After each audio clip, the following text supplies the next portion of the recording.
go, this vast, this long, and we are here. So it's been 6 months here in Dubai that we are battling with. In on March 8th, we were asked to close down by the advisories, and then we were advisory bodies, and then we were looking at how to kind of cope up with it. And we have almost reached a place where we have been asked to go ahead and open the schools. So we plan to present this webinar through a perspective, and the objective is to provide the audience that how are we planning it. There have been a lot of planning behind each step that has gone.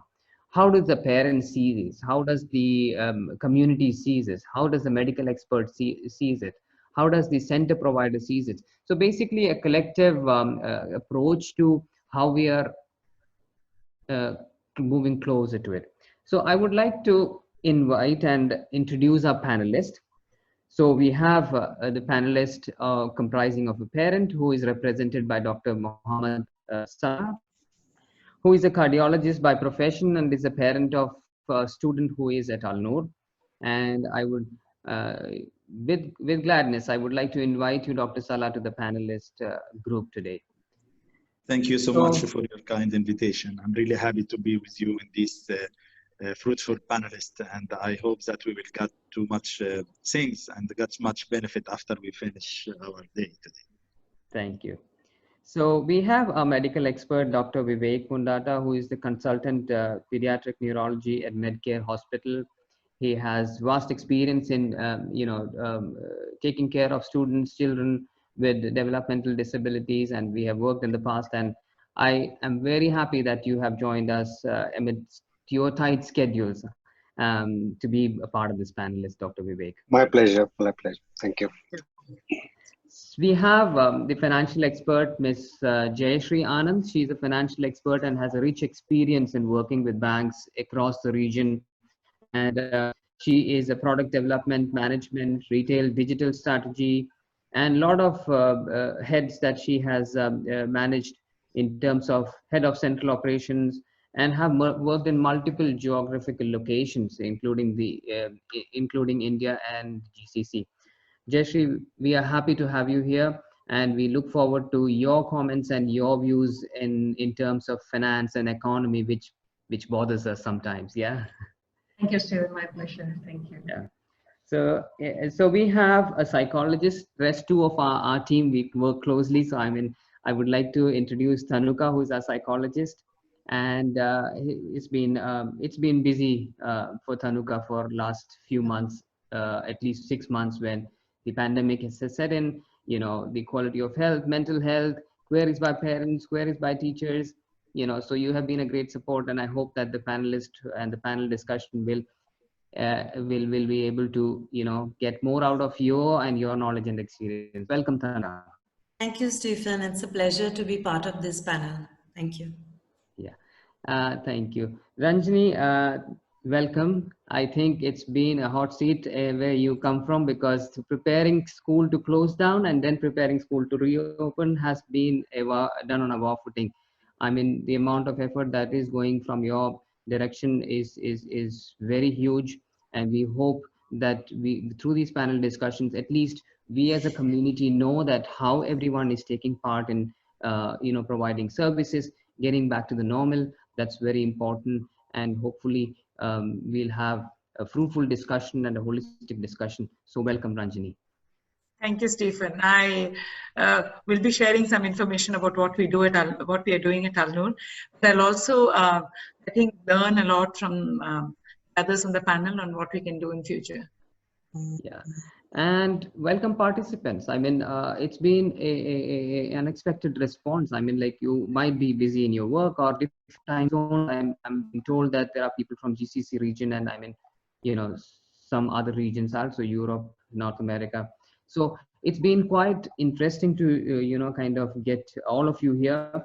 So we will be discussing on certain topics, but I would invite your question and answer. You can see a Q&A tab under your Zoom panel and a chat box. So we will invite your question and answer in the Q&A panel so that we can record it. We have around 83 minutes to be precise to work this out. And we would actually look at, taking questions as much as we can. but for the time, I mean, we would be answering them. If we by chance not able to meet your questions and the answers, we'll take them from the archive and reply to you with the experts request and their expertise. So let's go into it. So my name is Stephen. I am the research and training coordinator. So I'll be doing asking your questions, getting your answers. So it's a kind of a moderator kind of a job. So hopefully I'm able to kind of meet your expectations, and we'll have a fruitful discussion. So let's get into the context. 6 months down the line, somewhere in March 8th, as I mentioned, there was closing down. In some part of the world, it was much earlier. So mostly about 6 to 7 to 8 months that has been, and look what has it been done. I mean, like, it has shut down schools, shut down economies, shut down a lot of things. But what motivates is the resilience of people, is how we have come across, how we are kind of motivated to get back to normal with all those precautions that have been set by the government and all the other people, advisories, health regulatories.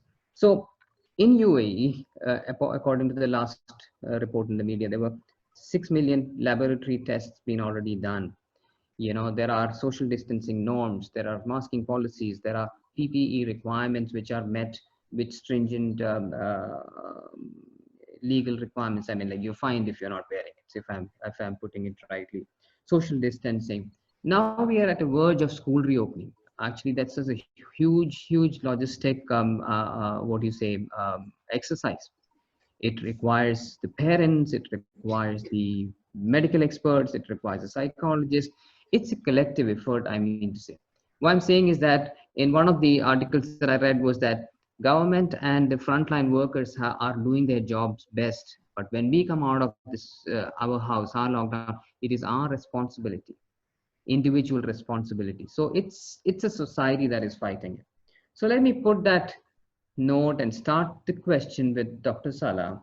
Dr. Salah, as a parent, the first question goes to you, that what are the concerns or challenges that you faced during a pandemic as a parent?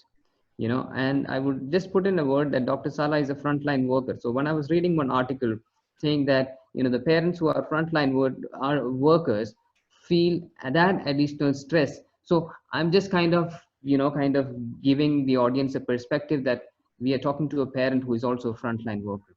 So Dr. Salah, concerns and challenges during the pandemic. Okay, good morning, everybody. You hear me well? Yes, we can hear you. Good morning, everybody. I'm very happy to be part of this panelist today. And the questions that being asked by Mr. Stephen is very important question, because really we had many challenges during these last 6 months, especially with my son. Of course, I'm going to speak about the case of my son, Muaz. Muaz is not an easy case. He is an CP with atrophy, and he has a visual cortical impairment. So we have so many challenges. He's not mobile, he's in wheelchair. And of course, he cannot see well. So it was a very hectic for us. But for the beginning, it was very boring for him, all this last period, before we started the activity with the Noor. Why? You can imagine someone that was sitting in the chair and he used to do some physical activity, all of a sudden, nothing. So this was reflected on his mood. He became in a very bad mood with the time, of course, because he has nothing to do, The second thing, ourselves, we started to be worried about him. Why? Because we used to do an physiotherapy for him, some physical activity. Now, I mean, I speak about professional physical activity, not the physical activities that can be done by any parents. For him, it is specific. Then we started to afraid that he will have some complication. At least one of these complications is muscle strain. So that was the main hectic point for us. Then what happened when Noor Center started? Because of course he used to go daily to the Noor, and he has his at least a part of his day. He was very busy in this activity in the Noor. All of a sudden, he found himself nothing at all. And of course, you cannot explain to him what is going on. So when we started in the online session for the Noor Center, we have two important points. We have some good points and we have some drawback points.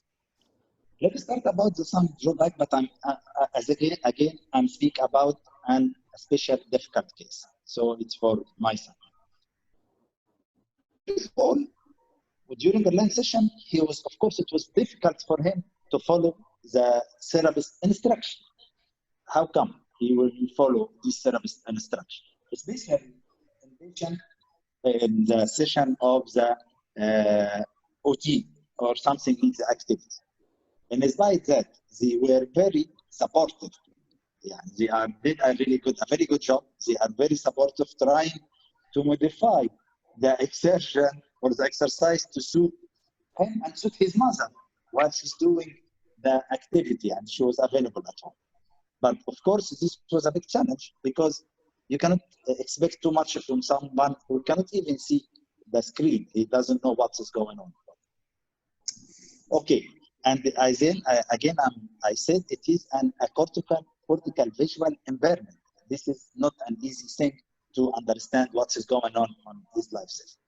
Okay, the second thing, of course, you have to keep his interest to follow the screen. Of course, the screen for him, it was a very difficult and for us to follow this. Especially, I will tell you, in some sessions like the speech therapy or alternative device therapy, they did a very good job. Why? We noticed that when you expose for him a movie on the online, on the screen, with this sound, this was not a very boring for him. He was not paying attention for him. On contrary, while the therapist tried to do an active sound, live sound for him, then he started to catch this point. I mean, if you would like to open a door or to open the tap water or something like that, this is when he heard according in a movie or a video, it was very annoying for him. It was, but when the started to participate with him in active live sound, this was very good for him. So this was, as I said, it was a trial and error for him, just what is suits him, what is not suiting him. In general, yes, you can see that he was. Now let us go to the good point, or the move to the good point about this, because his perspective on the online program at the beginning was very astonishing, because he knows his teacher in the Noor hospital. He recognized their voice, but how come this voice come from the screen to him, to direct contact with him? So he was astonished at the beginning, and he tried to understand or to try to figure out or to absorb this this idea. Then, by the time he got the concept and understand the full meaning of what is the DC line activity, and something that keep his daily routine life. I mean, he felt that he's not detached completely. As I told you at the beginning, it was boring for him and this. So this is our challenge that we faced during the pandemic. I hope that will this answer your question. Yeah, thank you, Dr. Sala. I think there were a few very important points that made by you, and in terms of how online thing was initially a bit difficult to start, and there were adjustment problems. Your young man, I would say, I mean, like, it's not a child. I mean, the young man was trying to find out, kind of how to approach this. Why is this sound coming from the computer, not from a classroom or not from a person? So I want to get Ranjini in and look at how has the service provider, gone ahead with these kind of needs, because you were planning online some time back, and as Dr. Salah mentioned, that one size doesn't fit all. You have around 200 students, so you probably have to have 200 plans for it, isn't it? So I just wanted to know, Ranjini, as to how the service providers have steered through this whole process, and how have you adapted to meet these needs, Ranjini? Thank you, Stephen. Uh, what Dr. Salah said was is true. It's there are needs are individual, and we can't have the same program for each student. We had about 172 students who stayed on with us for the entire duration of the distance rehabilitation plan, which started in late March, from the 22nd of March to be exact, and right through to the end of June. We had to, the program had to be designed for the individual students. Like Dr. Salah said, that while his son Moez has a cortical visual impairment, so there were some he would not be able to see the screen very well, and he did mention that the speech therapist and the assistive technologist, they kind of fashioned the program to work better with his hearing. I've had a previous discussion with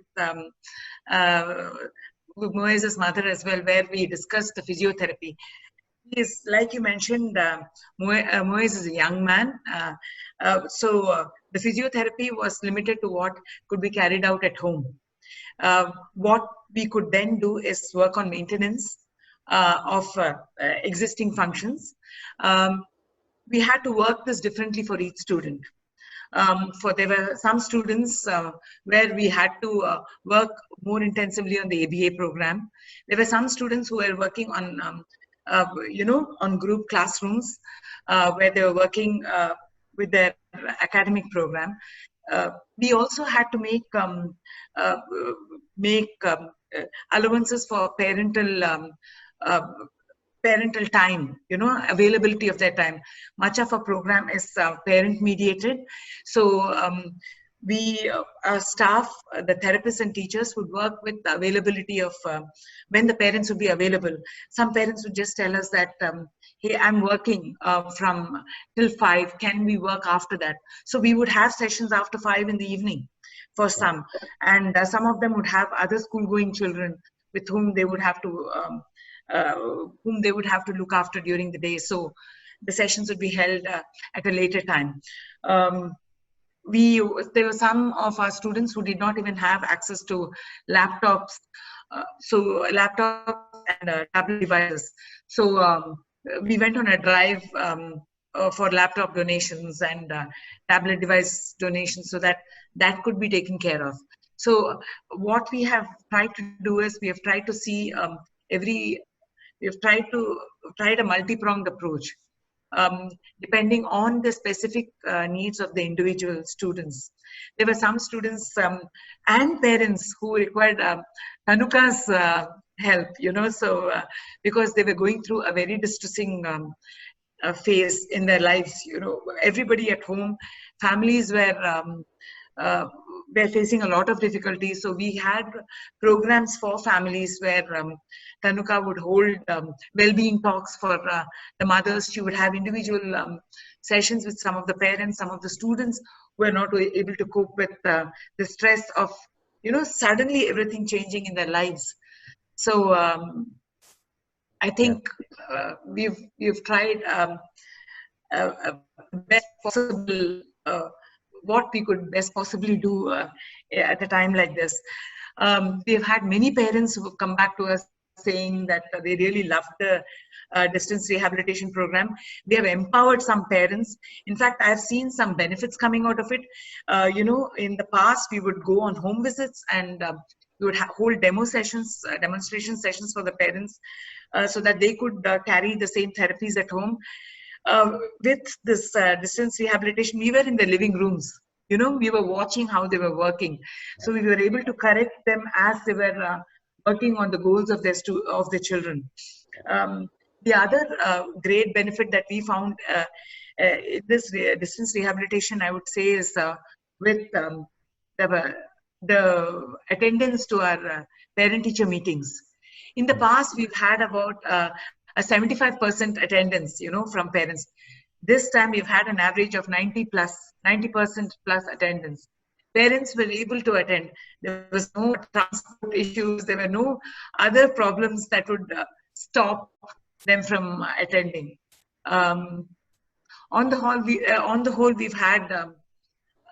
we've not been able to address all the needs of the children, but I think we have gone a long way in preventing regression for many of our children and maintaining many skills.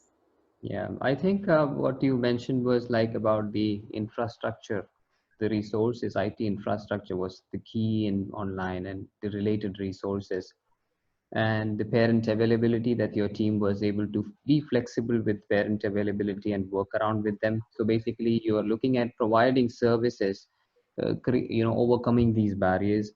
And a multi-pronged approach says about, trying to meet that unique needs of that particular student to the maximum. So I mean, but there are certain facts that remains. I mean, like if it's a physical intervention which is required, that has to be done physically.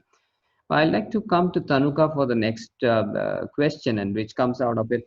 During these, I mean, you have been working with parents and students, and I just wanted to know that, in your opinion, how has been spanned across, the parent and the student in terms of mental health, wellness, and these things? Because Tanuka has been closely involved with intervention as well as training.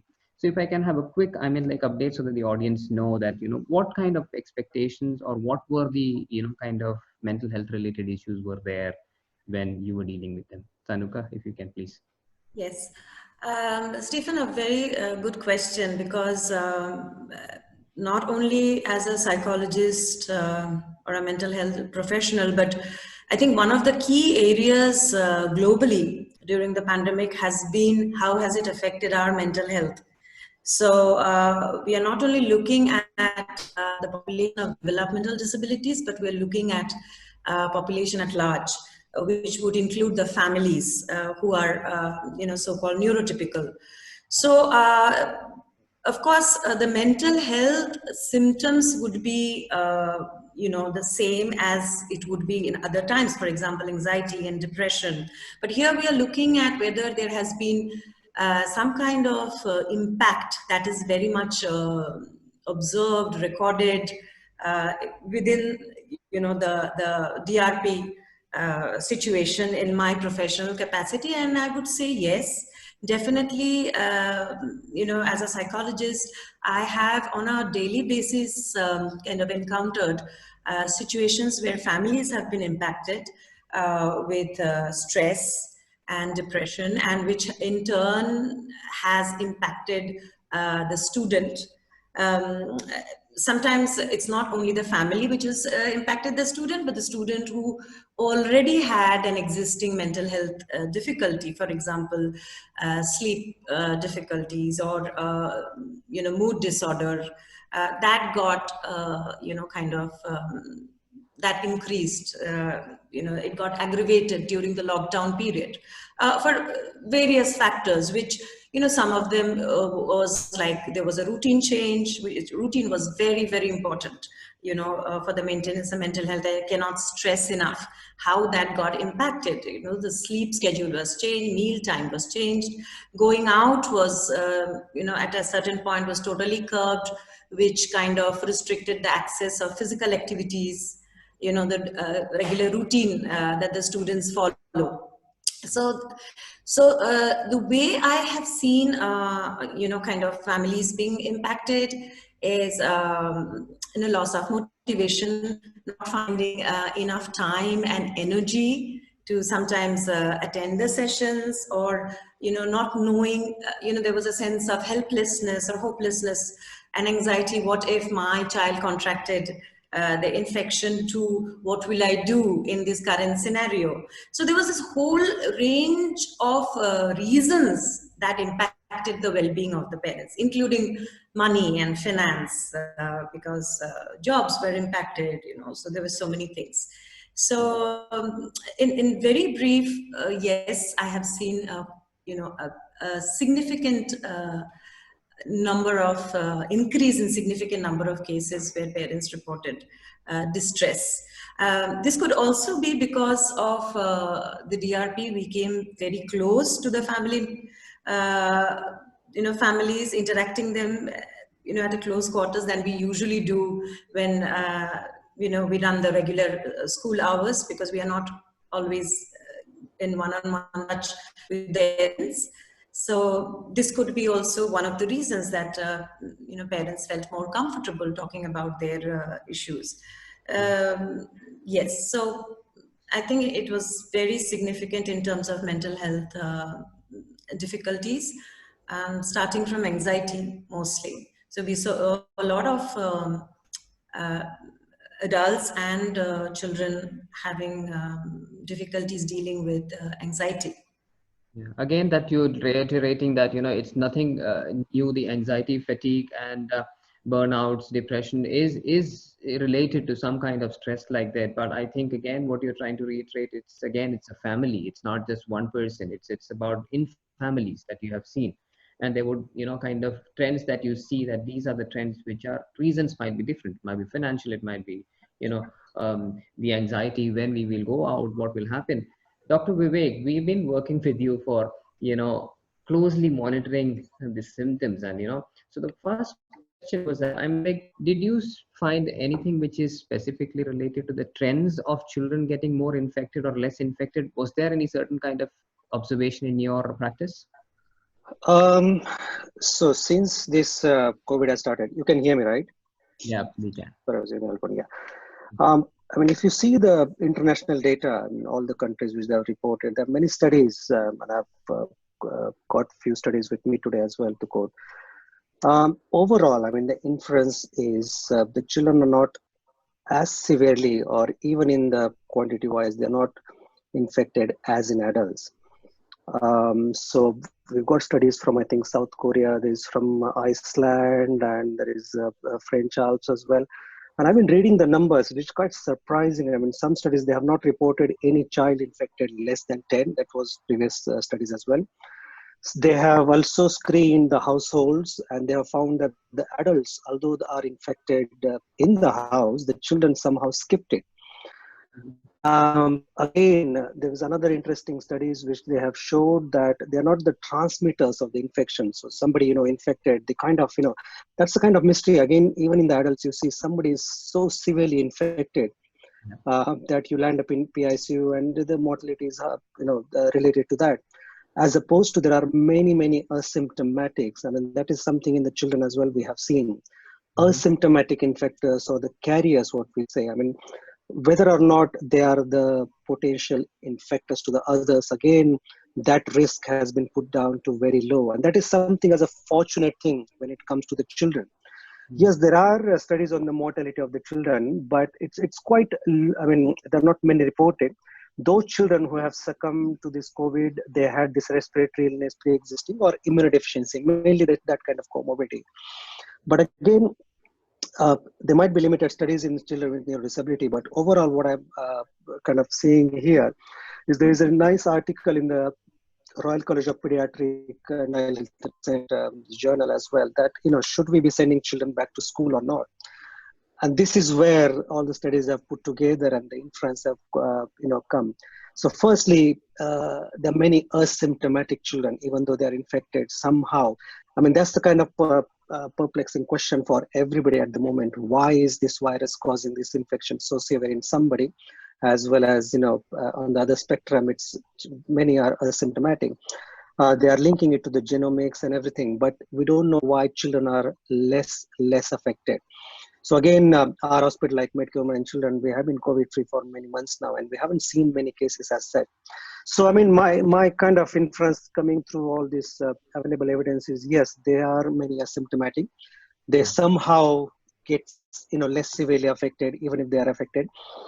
Those with pre-morbid conditions, especially the respiratory or immunodeficiency, are at the major risk.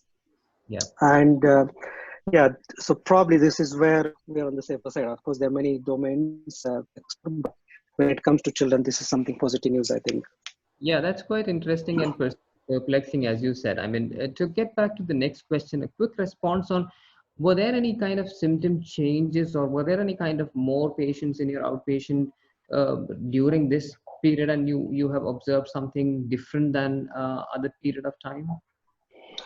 So I would like to kind of broaden that area. So of course, I'm not a pediatrician, so I don't personally see as a frontliner all the COVID patients. But the impact, as Tanuka was saying, as everybody was highlighted, has been so vast. It's like, going to play a cricket game and you suddenly expect a baseball game in front of you.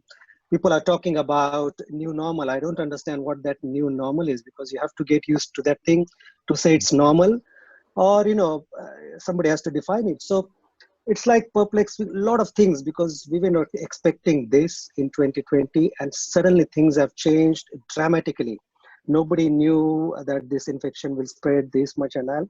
And it's as you explained, it's a family as a unit has been affected, not just one individual. Because I'm sure, I mean, even in my family's distant relatives and all, there's some anxious person with the corona, blame it to social media or whatever. But there are many, asking questions, oh God, where it is go, to people, trying different remedies and all. So that anxiety is there probably in every family.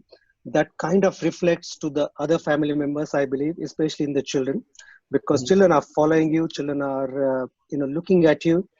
And no wonder, because since March, in pediatric neurology or PD, I've seen a lot of children with new onset symptoms. I mean, as you might aware, and for the rest of us, we're kind of finding it very interesting. So I'm trying to collect that data, in that COVID pandemic, what are the things which we have seen, and, analyzing those things. So as Tanuka already said, anxiety is the most common thing. I've seen children with new onset headache. And of course, I see a lot of children with headache even in the past, but that's something is gone up, and most of the children have got something called tension type headache, and which is related to anxiety and the surrounding factors.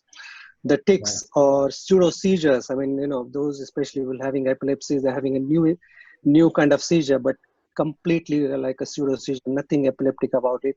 Sleep problem is probably uniform in all these children, because the circadian rhythm is disturbed. Especially children with neurodevelopment disorder, when their routine has disturbed, then the parents and the key workers can realize how difficult it is for them to cope up. And this is extremely kind of difficult situation for these children especially. So starting from sleep, the routine, everything is disturbed. And as a matter of fact, this has been reflected on their physical health as well, all these psychosomatic symptoms, headache and sleep disturbances, and tics, for example, vocal and motor tics, that is again on the surge. I've seen a lot of children with the tics in this. So yes, the somatic symptoms are there, but the root cause is the same, And now, I mean, of course, we have to keep the balance. It's kind of a double-edged sword, because we can't keep the children restrained. It's like, putting them in the jail, I feel. But we'll have to be cautious and see how we can get to the normality, keeping all these precautions in mind. And of course, that's where we are here today. But yeah, that's where the priority should be. Thank you, Dr. Vivek. I think you mentioned a few very important points about headache, tension, tics, sleep disorders, and related, kind of conditions which emerge out of it. Quickly coming out of the medical perspective, I want to go to Jayashree and ask, like Tanuka mentioned about, the financial, kind of impact on families. So I would like to just have a quick response from you about what is what was the trend for these 6 months? How did the economy perform, and how did it impact that family that we were talking about? Those households where we are. I mean, we can just generalize it to everyone, because the finances is a common topic. So, Jayashree, if you can just put a highlight on how did this financially impact families, Jayashree, please. Thanks, Stephen. I think the psychological and the financial side, both actually plays a very, very important factor in everyone's life. For many people who have been living in UAE for some time, they would know that UAE is one of the economies that got impacted, I would say, at least thrice. We had a great recession in 2008-9. There was an SME crisis in 2015-16, and now we are here on this COVID pandemic. While the trigger factors for these are completely different, the impact, or the spiral impact on the economy seems to be common, which is like few points which you mentioned in terms of job losses, pay cuts, A lot of companies trying to conserve cash, people not trying to do any non-essential spendings. So this has had an impact in terms of, consumer spending, a lot of expatriates, life dislocated, people leaving the country, immigrants, changing spending habits of a lot of people, still kind of uncertainty. And also the biggest impact in terms of certain basics, real estate prices. Been positive for some people because prices are coming down, but at the same time, for people who have invested, not a good scene, I would say.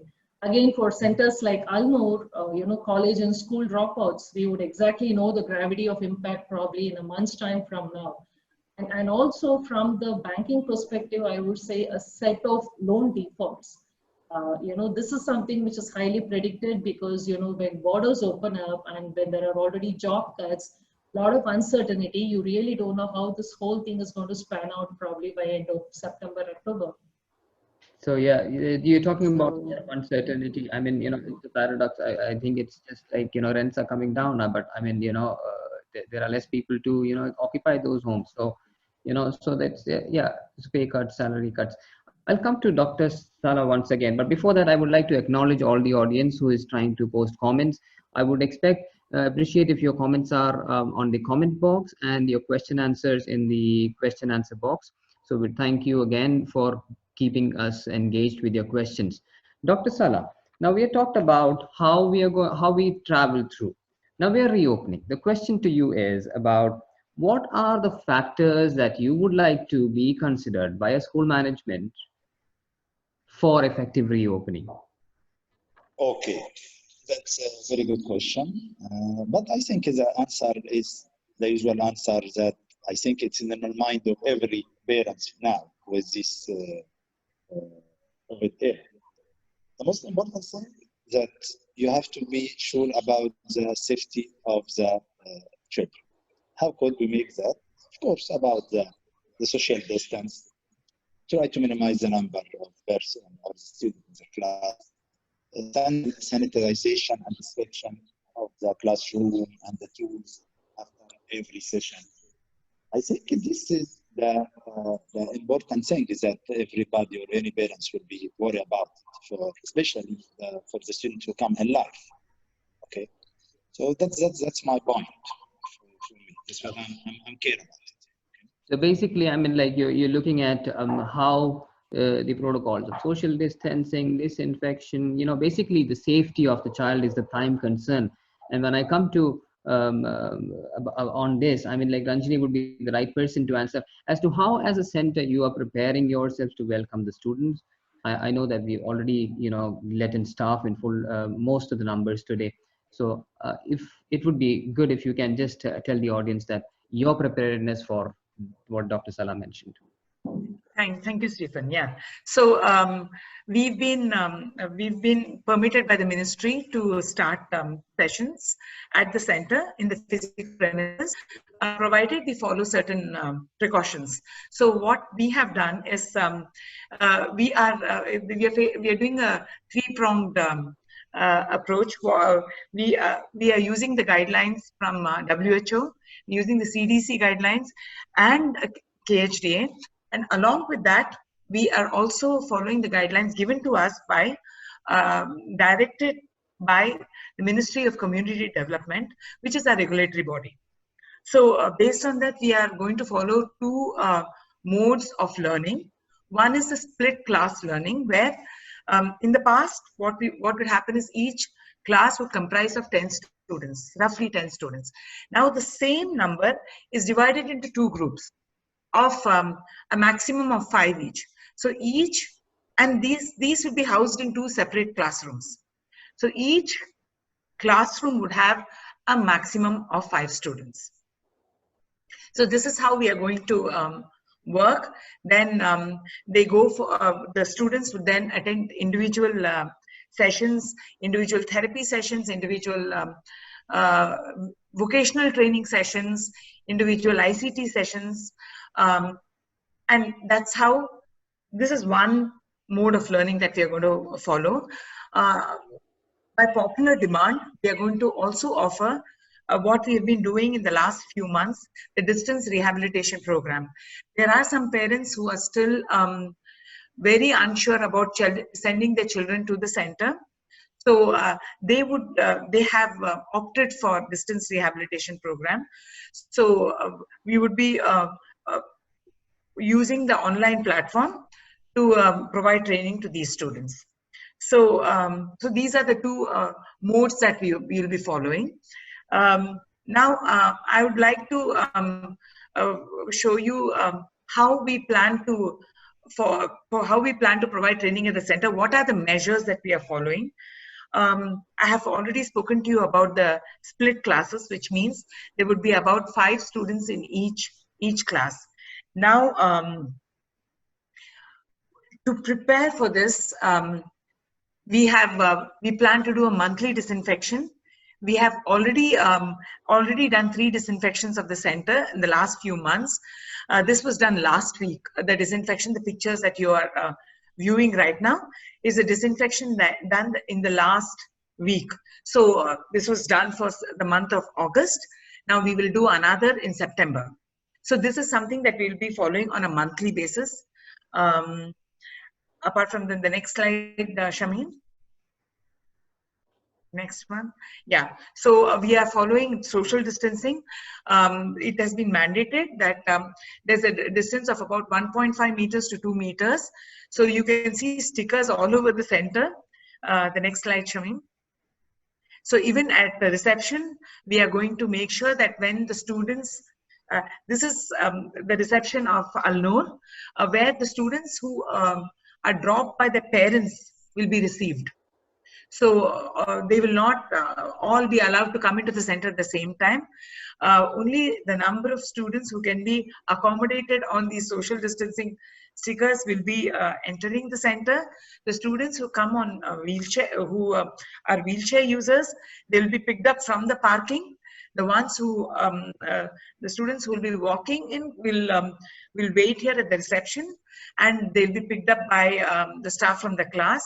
The students who are going to come on the bus, again in the bus we are going to be following social distancing norms that have been set.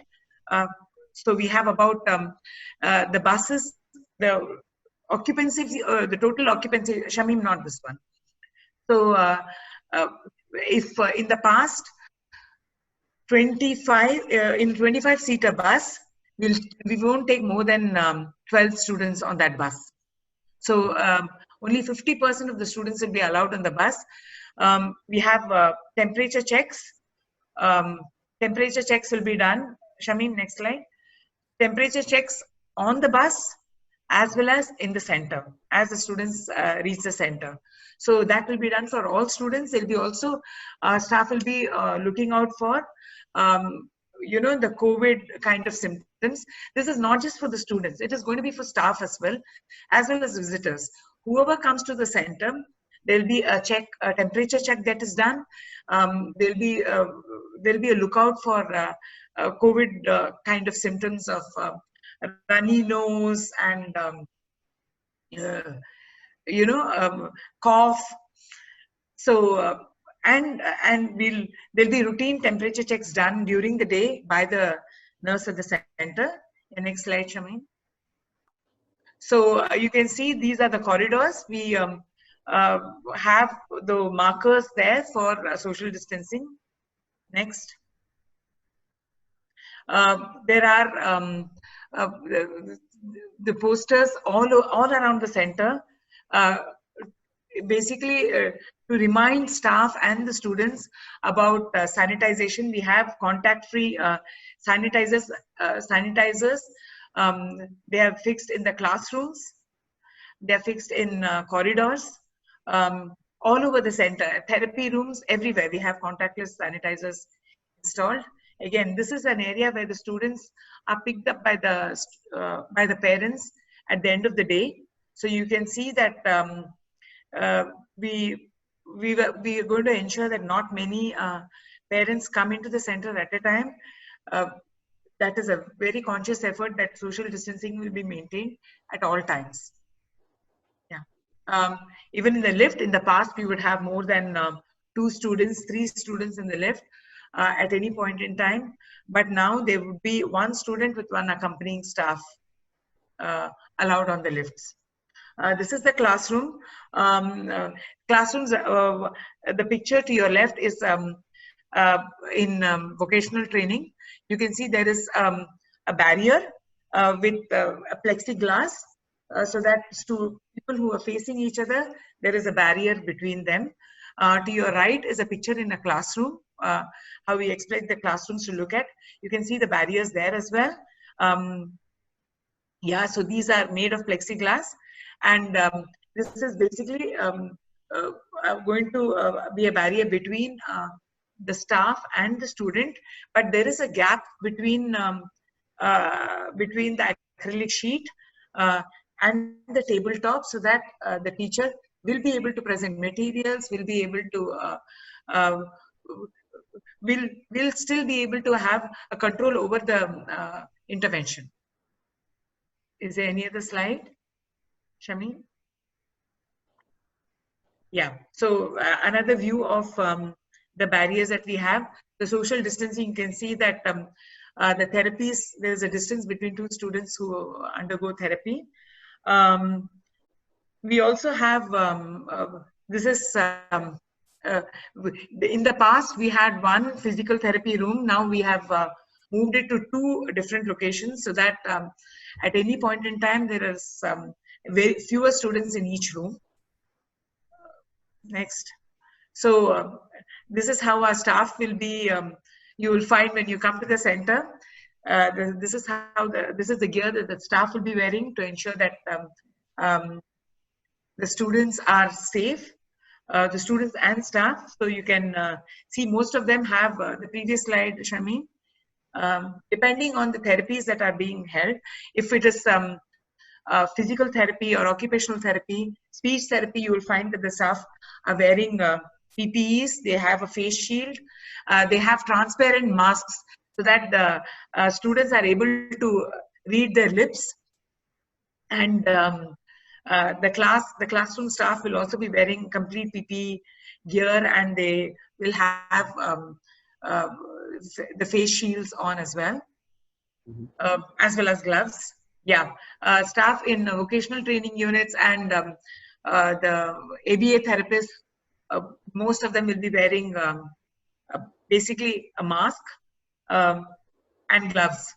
Now you can see the ABA therapist works with communication, so he's wearing a transparent mask so that the student is able to read his lips. Yeah. We also have isolation rooms. We have an isolation room where we have a dedicated isolation room staff. So in case we have a student who has student or staff who exhibits symptoms, COVID-like symptoms, or a temperature above 37.5, they will be moved to the isolation room. The next slide, Shami, that we can get a better. So basically there are 2 beds there. In this room, it looks like a hospital now. It was a classroom which has now been converted into an isolation room.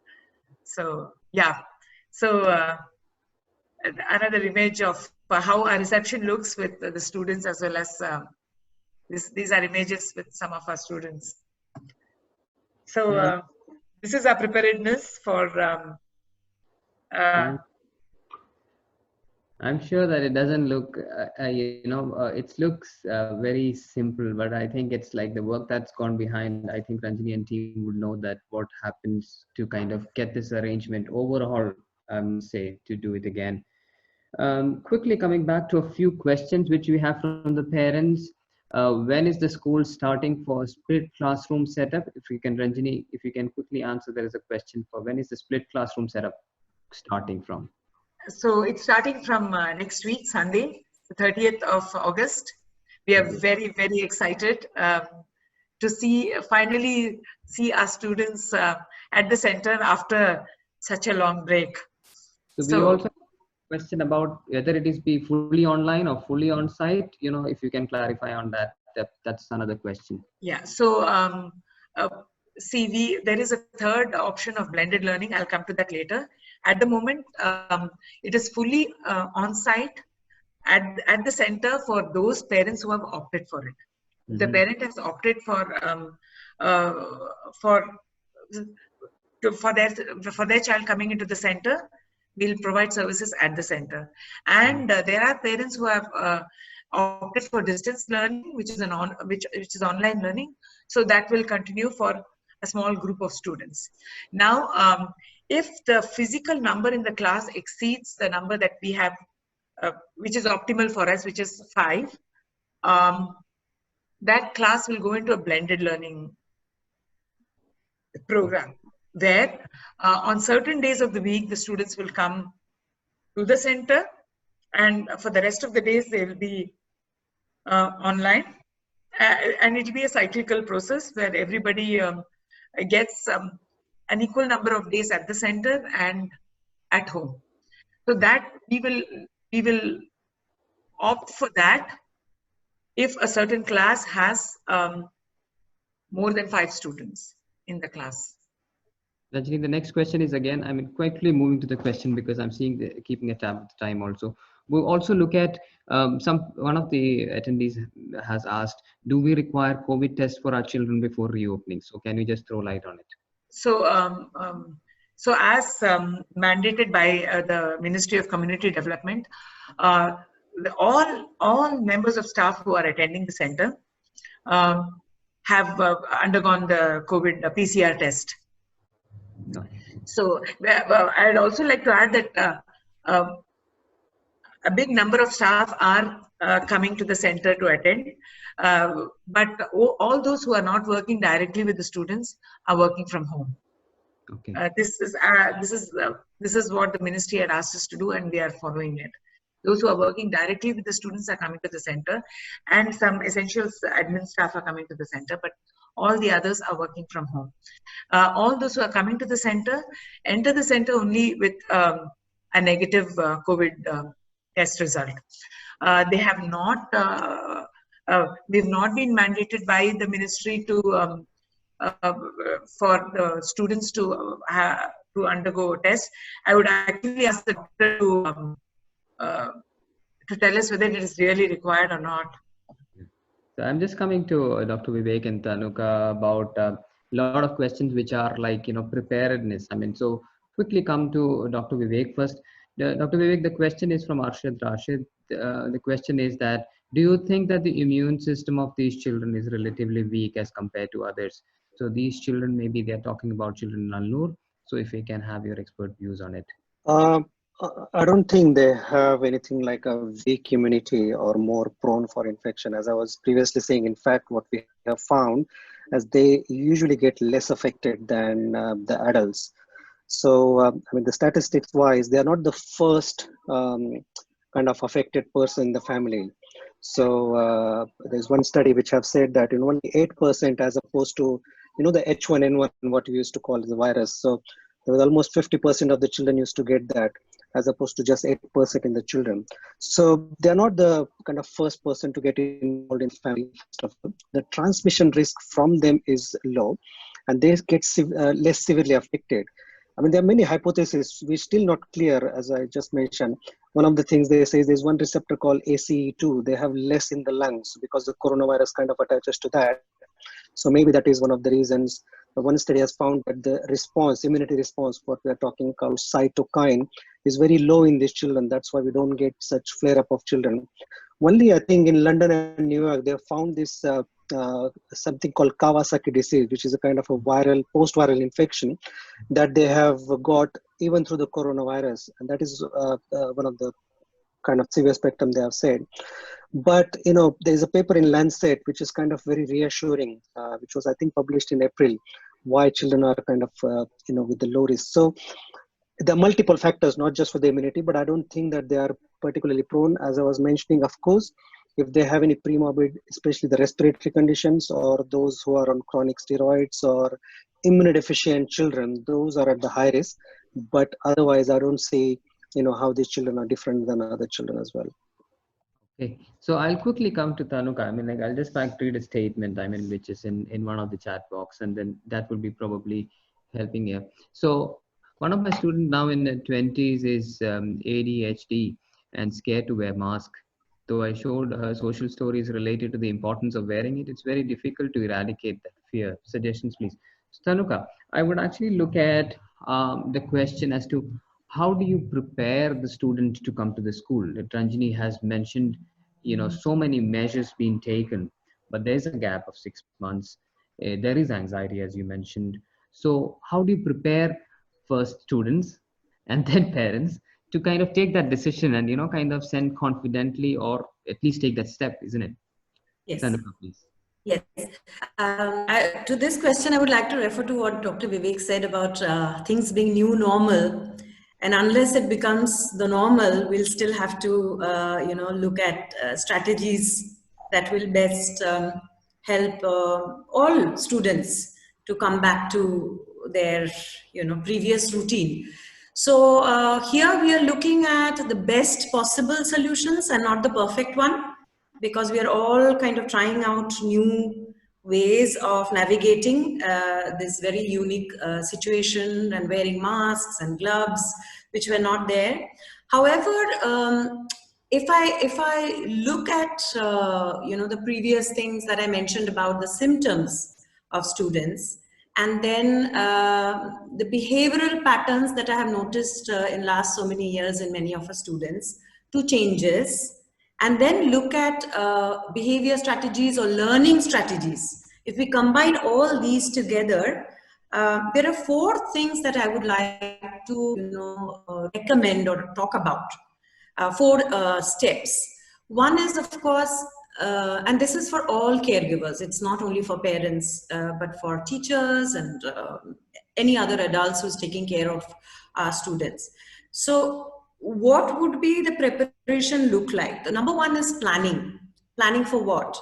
Planning for any eventualities. Like, you can say it would be like an openness to a lot of possibilities that may not be in the list that we have thought about, as well as having as many kind of possibilities thought out. For example, how to creatively make children wear masks, and that creativity could be talking to the class teacher, talking to the therapist, looking at the behavior pattern. How does the child refuse to wear masks or to any new things?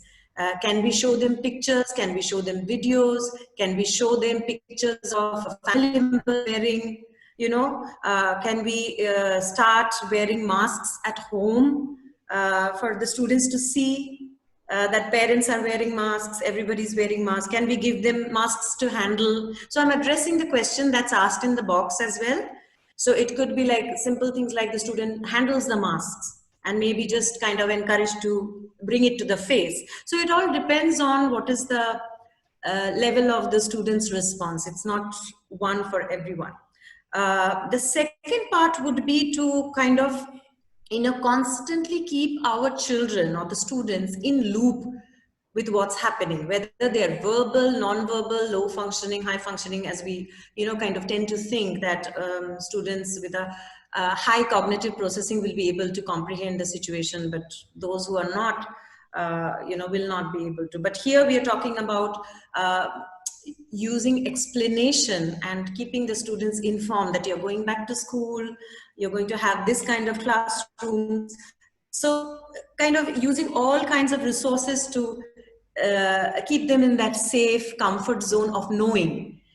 So the parents and adults play a big role in giving that reassurance to the students at every step. Just like parents here or adults here needed to see the presentation, to feel safe that, okay, these are the measures we are taking. Similarly, students in their own way, children in their own way need to see what's being done, where am I going? So, for example, if a student is just one day put in the car and sent to school after 6 months of being in a lockdown, just imagine the trauma or the confusion that can, the student can experience. So what can a parent do to start talking about it, showing pictures at the school, Al-Noor, previous photographs if they have, request the teachers to send some photographs of the current classroom. So these are the things we can look at. Resources can be customized if parents, get in touch with us, get in touch with the therapist or the teachers. The third thing that I would look at is a lot of demonstration and practice into a routine. So I have mentioned previously that I cannot stress the importance of having a routine in the student's life, you know, and this will be really key for the student to come back in a well-adjusted manner. If the student has been used to a regular wake-up time, sleep time, you know, doing some activity time, doing some work time, it is expected that the transition will be easier, as opposed to a person who has not followed, you know, kind of a more or less structured routine. So if that routine is in place, then I would, you know, encourage the caregivers to start practicing, say, for example, how would hand washing look like? How would, again, wearing mask look like? You know, and to put that into the routine to practice. So if they're not willing to participate in it, then use a lot of demo to do that. And as I said, if these are more or less followed, it's the best possible solution for now. We can always work around it and try to find out if one particular strategy is not working. But yeah, from my experience, I can say, you know, that planning, routine, assurance to the student, demonstrating, finding out resources to work creatively to bring them back to school as much, you know, normally as possible. I think that's very important, as what you said, that keep the student in the loop. I mean, we cannot just kind of take it for granted that would be adapted. As adults, they need also time and information and resources to kind of get on to what's happening. And very important what you mentioned about it doesn't just hold on for students. I mean, like if we have a proper routine at home of getting up, waking up, going things, the things transition will be smooth like this. And also about the orientation. Some questions were about masks. I mean, so you know, some people are saying that they can make a cartoon on the mask so that it is more attractive. I mean, so yeah, there are good solutions from the audiences also. So we were looking at orienting. Stephen, I would just like to say one thing is there is a possibility that some individuals will not be comfortable with masks. Could be a sense of, I'm just purely speaking from a psychological perspective, it could be a sense of claustrophobia, you know, breathing difficulty, you know, so we have to keep that in mind as professionals also and work out if the preparation and practice is not happening. Yes. Yeah, so I think we have answered quite a few questions which I see here and on the pre-webinar questionnaire format.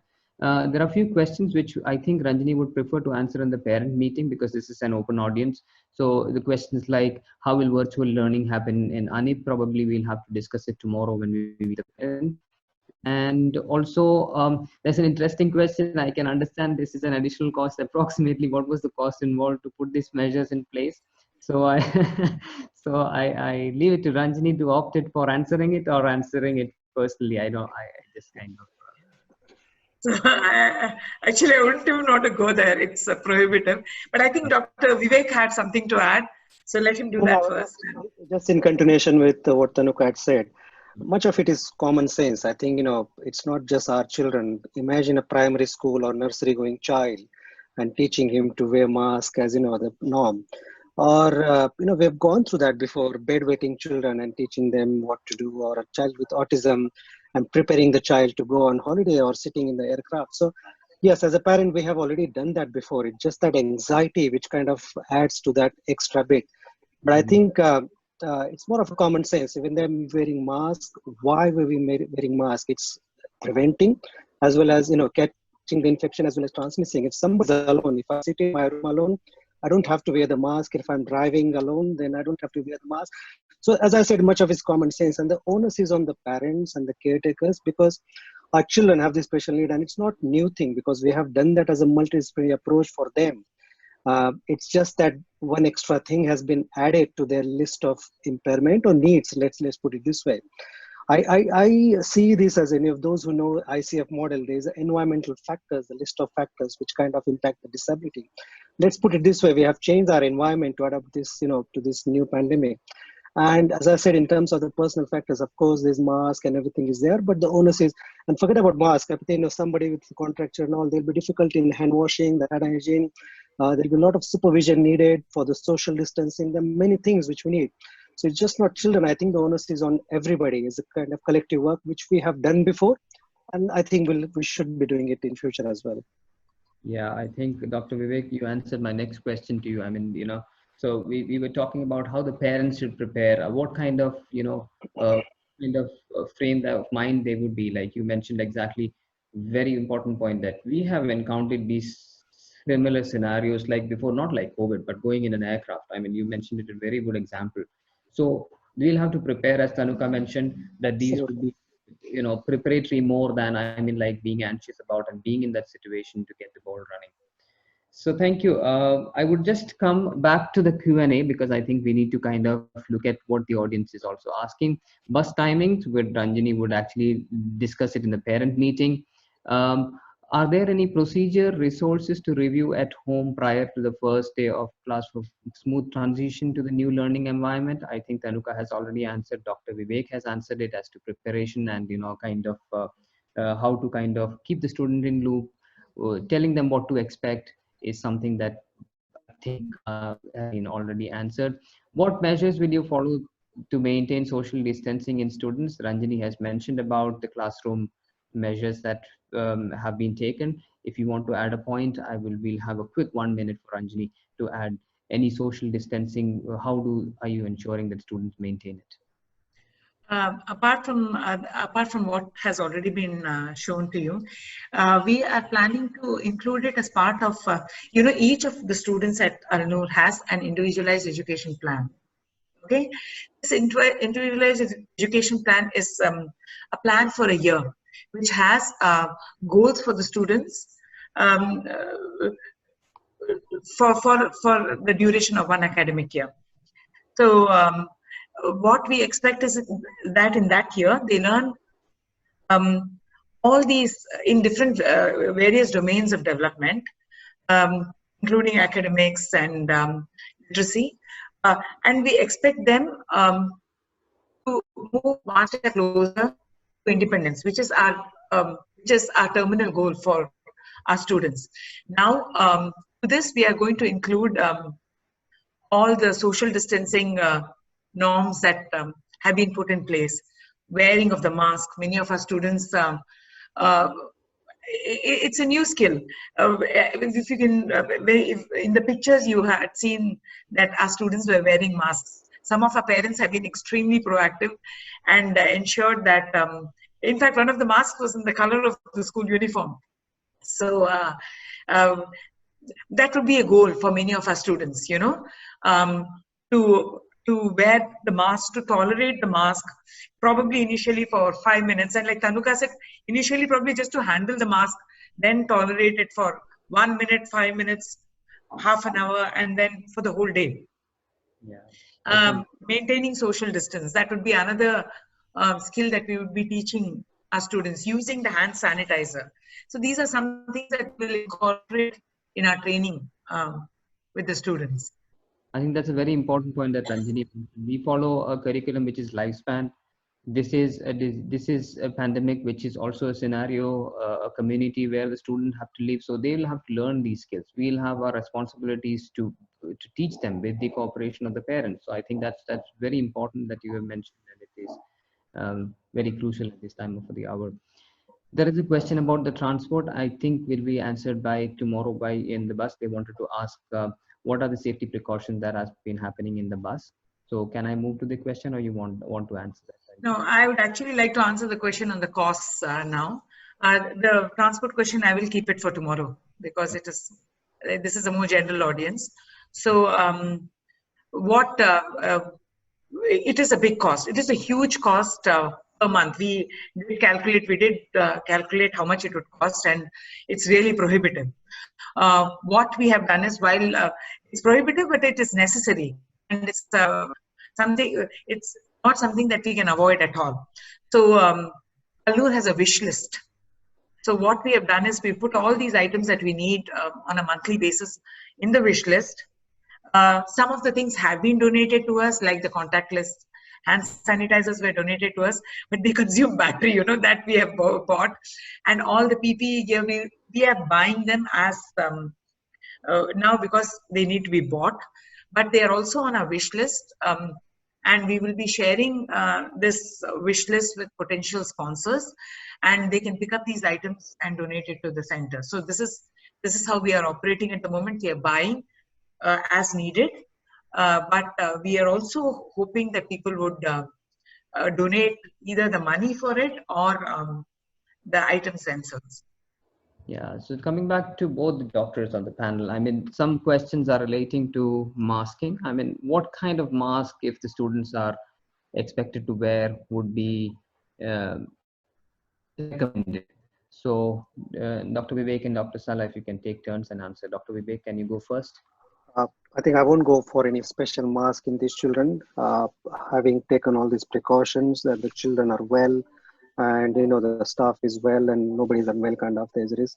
And again, it's extremely difficult to put any special mask in these children, having not even accustomed to the normal mask. So just a simple surgical mask, if properly kind of fitting mask is given to these children, is more than enough, I feel. No need of any kind of special N95 whatever. Dr. Salah, can I have your word on it, because there are a couple of questions and I just needed your input. For the mask, I think it's just only simple surgical mask. Okay, that answers question quite I mean unanimously. So I'll go to the questions again. I mean, I would like to know about the free COVID test for special kids. Can the school take initiative to allow this test by the concerned authority? Ranjani has already mentioned, as per the requirement, we do not need a COVID test right now. If you want to add a line or two with this question, do we need we don't, the students don't need COVID test to attend. I've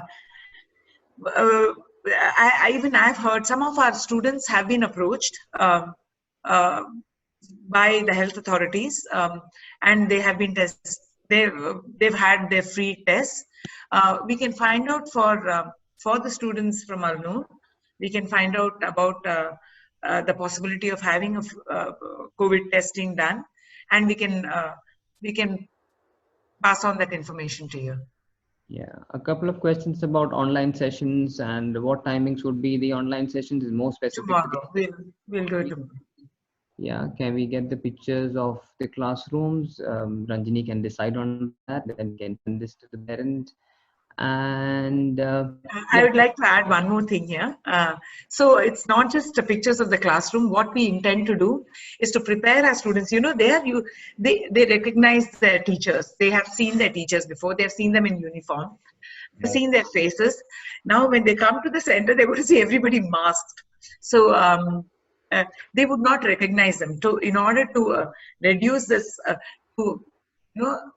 reduce this, the apprehensions and the anxiety related to this, we plan to take pictures of our staff in the year and send it to the parents, so that the parents can, start preparing their children. Saying that this is your teacher, this is her name, and this is what she's going to look like with the entire year, so that they are better prepared, to. Yeah. I would just ask you a couple of more questions popping in. Before that, we have to make a concluding remark. But can you please share us the guidelines of safety measures back to school? I think Ranjini would like to share a couple of reference advisories that we looked at for planning this whole exercise. The guidelines that came from? So basically, they came from WHO. We looked at the KHDA. They had a 118 point guidelines, and also WHO, the CDC for a bit, and KHDA, and we also looked at the ministry, what the ministry mandated us to do. So most of the guidelines came from the WHO and KHDA. All our staff have been trained in. They've undergone several trainings. Every single staff member at Noor, from the staff to me. So everybody has undergone training. There were several modules of WHO trainings that each staff member had to undergo. They had to do it independently once, and the second time round, the training was done twice. The second time round, the training was conducted by the supervisors of each team, So, yeah, we are trying to make sure that the staff internalize all these the social distancing and the hygiene protocol that has been stipulated by the center. We have come up with a whole set of guidelines and procedures that we will be following. It related to transportation, related to the classrooms. I forgot to mention here that while during the sessions are going to be divided into training sessions and hygiene breaks. So they're going to be there'll be a half an hour of a training session followed by a 15-minute hygiene break, where the entire area will be sanitized, disinfected, and the next student comes in. And then there is a half an hour session and then a 15-minute hygiene break where the area will again be disinfected. So all these measures are also being put in place. So yeah. So I think there have been considerable amount of planning, actually doing those plannings into actions and making the infrastructure ready, staff ready with trainings, and even like HR policies have been defined in such a way that these are followed closely. Quick question to Dr. Vivek from Arshad. Can you give us some special medicine that you can give to these children as a precautionary measure when they are starting the school? Dr. Vivek, your comment on special diet or medicine as a precautionary. I mean, to be more kind of precise, so it's just balanced diet. There is nothing like a special medicine or anything to boost, because we are not immunodeficient to boost up the immunity. We have the normal immunity, which we're just maintaining. So all these recommendations, which is again on various platforms like zinc and selenium and multivitamins, vitamin C, all those things as a part. I mean, we can get this as in the balanced diet, but those who have restriction in their dietary needs, they can just add some multivitamin. But as a kind of, there's no special anti-corona prophylactic medicine, which I had that answer, which I could give to my children as well. But no, it's like, just a balanced diet and multivitamin if needed, but there's nothing like. Yeah, so then that's very important. I think the point that has been, I hope that the question is answered. The precautions are based on disability or in general, such as students with locomotor disability, sensory disability, and cognitive disability. I think Ranjini would be able to quickly point out that what are these precautions based on. We basically deal with children with disability, so these precautions are made in context of with for them, isn't it? So that's the question. I can guess that's what is the question. So, like I mentioned, that we have some of the precautions that we have adopted from WHO and KHD are general, but we have adapted them to suit Al-Noor's needs. So yeah, they've been made specific to Al-Noor. Okay. So I think, we have covered most of the questions, and I think I thank the audience for being so responsive and so interactive. Is it possible to put teacher's photo like name tag for the first few days? Ranjini will answer it tomorrow because that's more specific to service provision. It's about the picture and the tag of the teacher put there. I'll quickly go to Jayashree because we kept it quiet for a while now. So I will ask Jayashree, I would like to ask the forecast of economy. What is the economic forecast looks like? We look at, one of the components that's been very largely impacting families. So how does it look like probably say for in 3 months, 6 months? Do you have any kind of information to give us insight on? Stephen, see, I would say it's too early to make a complete meaningful assessment of what the economy would look like. But based on some of the recent researchers, it's all not negative. Things are definitely going to come up, and then it's just about staying positive. Now, if you look at specific instances, they are saying property prices, you would see a further decline in the third quarter, but expected to be moderated by the fourth quarter. Again, a drop in employment rate, which is already happening, it would continue till the third quarter, and hopefully it would see a recovery, early 2021. Economic sentiment, so-called, it's going to turn out to be positive when UAE specifically starts working on, Expo 2021. And most of you would have read in the newspaper, the government has already released multiple packages for the economy. The central bank has been working with the banks in terms of easing out the installment payments for the consumers, and the government is working with SME sectors in terms of boosting the economy, reducing the cost of hiring, staff, reducing the cost of registration. So those are actually, positive trend. And in the next phase, what we actually see is probably a big boost in terms of an entire economic stimulation, more of a long-term perspective, I would say, which is a high investment in terms of digital economy.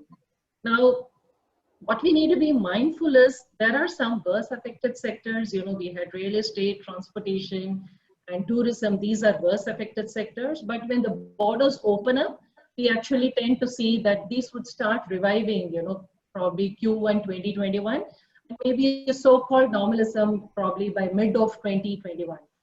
Because we still have other economies, regional economies suffering, everyone struggling to see how they actually, come out of the pandemic. Non-essential spendings currently have declined a lot, but essentials in terms of healthcare, logistics, food, those are still continuing in terms of the way it needs to be. These non-essential spending, again, it's about, I would say, attitude in terms of conserving cash.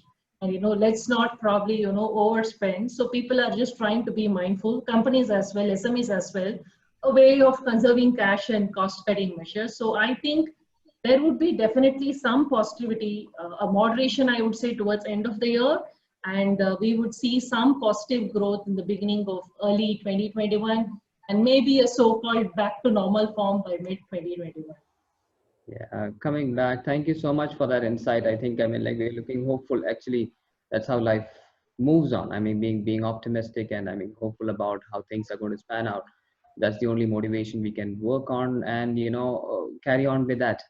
Sounds good. So, Dr. Sala, this is the closer end of it. We started with concerns that you had, or how did you steer it through? How do you advise fellow parents to look at this current scenario? Like probably your advice to parents and all the other audience, that how they should approach the whole new scenario of reopening. Dr. Sala, your mic is mute. You mean the scenario of coming back to school? Which scenario? We coming back to the school. We discussed about the positivity that Jayashree just shared. I wanted to get back to the panelists, specifically starting from you. What should be your one or two advice to the parents who are, have taken this decision to come back to the school? The first thing is that we shouldn't assure the parents, don't be panic, don't be afraid. Okay, this is something happened and is not as much as we hear in the media and like that. So don't be panic. Just send your student to the school. But the most important thing, as I told you, you have to take all the precaution and all the preventive measures. And what I saw from the wonderful slide from Mr. Gini for the preparation, I by myself, I'm telling you, I'm rest assured now, because I had this, I have the worry about this. So just let your child to start to live their daily activity, take the precaution. The another important point is that every parent should have a plan B. What's meant by plan B? Because I got the point from Ms. Jaysha about the economic and what will happen. We know how the situation affects the economy of all the people now and all the parents and whatever. So I don't like this to be, let the parents to be afraid at any time. Suppose that you have children get a fever, okay, or a little bit you are suspicious that he get contact with somebody else. I'd like to him from parents to give a plan B. Just don't be send your child like that, or because you're afraid about your work or whatever happened. This is very important. Why I'm telling you this point, because I face this point in my practice now. Of course, not with some child, but in some child with a special disability or special determinant in the hospital here. that the parents, okay, send the child to the hospital, whatever he has, without taking any precaution. But anyway, just be assured the things goes well. You did a good preparation. It's very assuring preparation. Think about it. Always put a plan B. Try to keep your child safe as much as you can. And hopefully the life, of course, the life should go on. We will not stop our life for these things. We had faced this several pandemic before, and the life goes on. This is my advice to them. Yeah, thank you so much. It's been very, very clearly put. I mean, like, not to panic, plan for ahead, have a plan, alternative plan, and yeah, life should go on, and that's how it is. So there are a couple of questions, but I would like to take one concluding remark from Tanuka, your inputs and your advice to parents, if in a short. Yes, Stephen, thank you for this wonderful discussion. My advice to parents and everyone would be, see, for parents having children with developmental disabilities, handling crisis is not a new situation, right? It's only the collective nature of the global pandemic tension that has created this whole anxiety for all of us. So I'm positive and very confident that our parents are very resilient. They have all, most of them have coped with, very, very difficult situations previously, previous to the pandemic, and they're really doing well. My suggestion would be observe the situation, observe the change, try not to react to the news or any kind of information that comes up. Look at things that are very specific and relevant to you, and let us all, and it's not only for parents, but let us all be part of solution provider rather than just saying what's going to happen and this is going to happen, because it kind of impacts the entire level of anxiety for everyone, whether we like to agree or not. It impacts us. So if we can keep it very realistic from our point of view, we do have the inner resilience. Parents do have it. Students will do fine. I mean, I'm not saying from the medical point of view, because that's another. I'm just saying psychologically, students will do fine. We just need to be very grounded and not listen to all kinds of, information that goes around, and just see what's very relevant for us on a day-to-day basis. I think I quite just read this article in the morning that media is swarming with COVID. I mean, like, so there's so much of information. Sometimes it creates the not the information but the panic. I think both the panelists have quite kind of specifically mentioned how should we approach this. Okay, now we have a concluding remark from Jayashree. If I can have what you have to say to the families as a parents. You have already mentioned that look positive to the Q1 of 2021. The economic scenarios are going to come. So quick concluding remark, Jayashree. I would say just wait for things to become better, and next 6 months is just about planning. Do basics like prepare a monthly budget, see what is the inflow. And I'm saying more from financial side. Obviously, we have experts on the psychological side there. So this is more on the financial side. Look at your cash flow. Try and see if you can reduce non-essential spends like buying a new furniture or a new vehicle, and see wherever you can actually downsize, renegotiate with your landlords. Go back to the bankers. Bankers are now open to give deferment on loan installments if there is a genuine case. So if you can shift certain liabilities for another 3 months and 6 months for things to get better, that is a very, very positive trend. And if someone has mortgage, they can also go and negotiate in terms of reducing the interest rate with the bankers. So that would give them a short-term relief, till such time things actually come back. And if there's an opportunity to explore on certain additional opportunities, I know it may sound little weird now, but yes, there are people who have actually invented talent during this time, and they've started, working on their personal tries and interest, and that's an additional also income. So stay positive, and we can actually see things, turning to a positive side by Q1 2021. Thank you. One quick question before I go to I'll ask the attendees to give me 4 more minutes. So we'll try and wind it up by 10, 12:35. I just want to respect this question. They want to ask Dr. Salah that if COVID diagnosis is not diagnosed on the first day, by the symptoms get gradually increased, should we visit the doctor or not?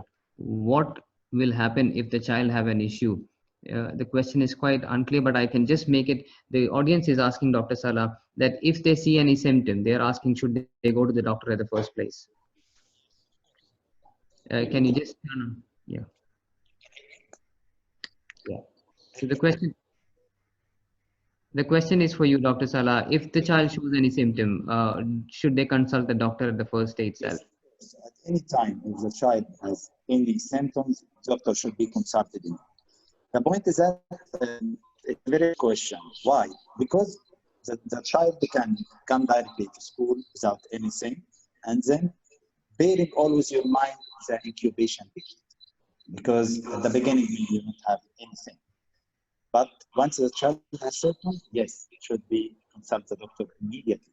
Because it may be related to something else. I mean, not every child has a fever. It should be this fever, this is COVID or something.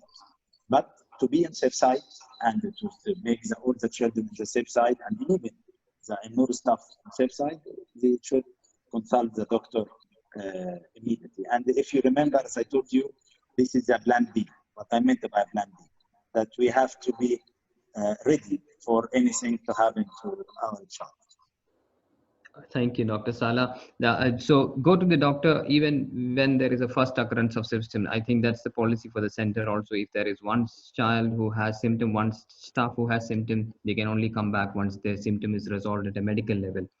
Ranjini, one last question to conclude the remark, but there is a parent who is asking that can the videos of teachers wearing masks, sanitization, measuring temperature, it is basically for children to adapt to it. Can a video be sent to these days for the parents? You would be actually working on it, or I mean, like advising your team accordingly. So that's the request from one of the parents, I guess.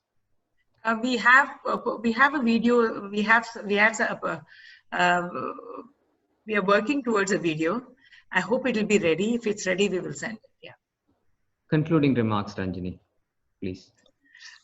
We are very, very excited about reopening to our students on the 30th, and we're hoping to see all of them. We will work. We have worked very hard to ensure that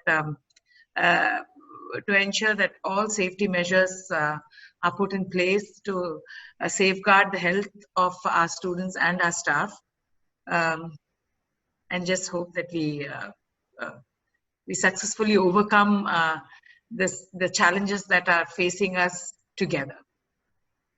Great. So positivity, planning and preparedness, and the required support that the center, the parents, everyone provides. Like in one statement, it was that the frontline workers are doing it. Now it's the chance for the community to set up and get all the things together. Thank you for all the panelists. Dr. Vivek has to go for on call. Dr. Salah, thank you so much for taking time from the outpatient. Thank you, Jayashree. Thank you, Tanuka. Thank you, Ranjini, for your time.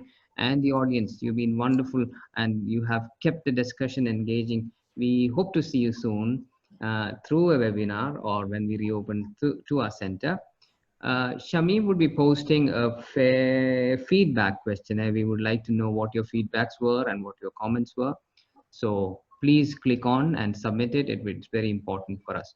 Once again, thank you from Al Noor, and it was wonderful hosting the panelists and the audience. Stay safe and stay healthy and look positive. Thank you so much. Thank you so much for this nice webinar. I really enjoyed, and this is proof of this positive idea about the Noor Center. You are fantastic. You are great for arranging this. You know, in usual schools, till now, if you contact somebody, maybe you don't have any answer about anything, even about the date of entry. So good that you arrange these things, and I hope that we satisfied all of the parents and we reassure them about it. Thank you so much. Can you share with us the time of parents meeting tomorrow? What time it will be, so you can share it for the parents. And of course, you will start from 31 at 7:30, right? this is as usual, the time. Yes, 7:30 for the staff. Yes. It is 8 o'clock for the students. So students can start coming in anytime between 7:30 to 8. Okay, perfect. Thank you for giving me the chance to join you. I really enjoyed it. And good luck. Thank you, Dr. Salah. So after the audience have taken the feedback, you can go back to your work. Sorry for being late. It's almost 6 to 7 minutes beyond the schedules, but thank you for your patience.